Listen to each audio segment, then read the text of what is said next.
बिहार में कोई संकट और परिस्थिति आती है तो एक बेटे के रूप में माँ के साथ भूमिका मेरी क्या होती है। और पूर्णिया तो मेरे लिए भगवान की तरह है। अब मैं कोसी सीमांचल, मुझे नहीं पता है क्या कि मधेपुरा की जनता मुझे हमेशा बचपन से आशीर्वाद देती है, दी है। सिंहेश्वर में मैं एमएलए बना, 2 बार मधेपुरा से भी बना। लेकिन जब मैं साल भर से लगातार, मैं 10 साल 20 साल में पूर्णिया में नहीं था। पूर्णिया में नहीं थे तब आरजेडी कहाँ सोई हुई थी। मैं तो आरजेडी को चुनाव लड़ना चाहिए था। उसके पहले भी कभी आरजेडी यहाँ चुनाव नहीं लड़ी। मेरी माँ पूर्णिया में 32,000 वोट से हारी बीजेपी से। हम उस वक्त नहीं थे, डिटेंशन मेरा हुआ था। हमें कभी पूर्णिया ने चुनाव नहीं हराया। हमेशा पप्पू को बेटे की तरह देखा। सीमांचल की जो जमीन है वो पप्पू यादव के लिए माँ और बेटे का सवाल है, खून का और भगवान और भक्त के रिश्ते का सवाल है। और कांग्रेस के लिए भी ये माँ की तरह ये जमीन रही है।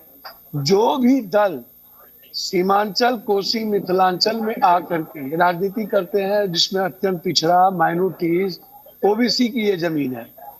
और इस जमीन पर जो लोग आके इस्तेमाल करके सरकार बनाते हैं वो तो हमेशा भूल जाते हैं। लेकिन जो राजनीतिक नहीं सामाजिक आधार है, वो आधार तो कमजोर तबकों का है, माइनॉरिटीज का आधार है।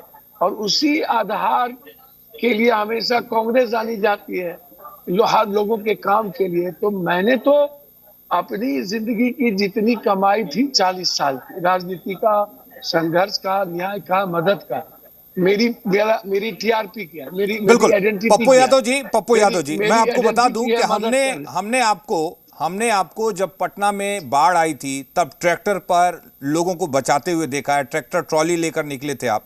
जहां कहीं भी किसी के साथ नाइंसाफी होती है, पप्पू यादव पहुंच जाते हैं, अपने जेब से उनको मुआवजा देते हैं। बाढ़ की बात हो, कोसी सीमांचल में जब भी बाढ़ आई तो पप्पू यादव निकल जाते हैं।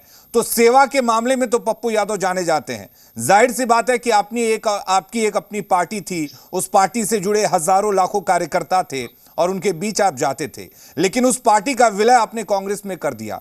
तो क्या विलय करने से पहले आपकी कांग्रेस जो आला कमान है उससे बात नहीं हुई थी कि आप पूर्णिया से चुनाव लड़ना चाहते हैं?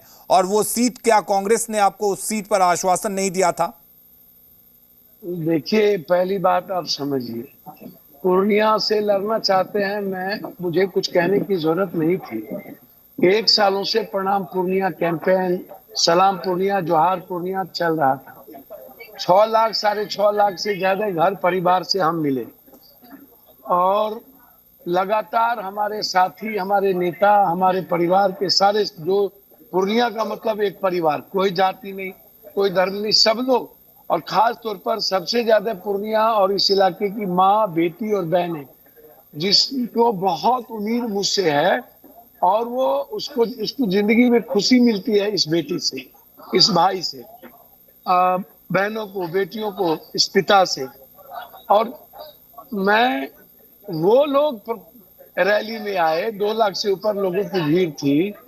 वो समाज के जो गरीब गुरबा है, ठेला वाला, रिक्शा वाला, टमटम वाला, जो मजदूरी करते हैं, मजदूरी छोड़ करके रोड सुना था, उनकी उम्मीद पूर्णिया में रही।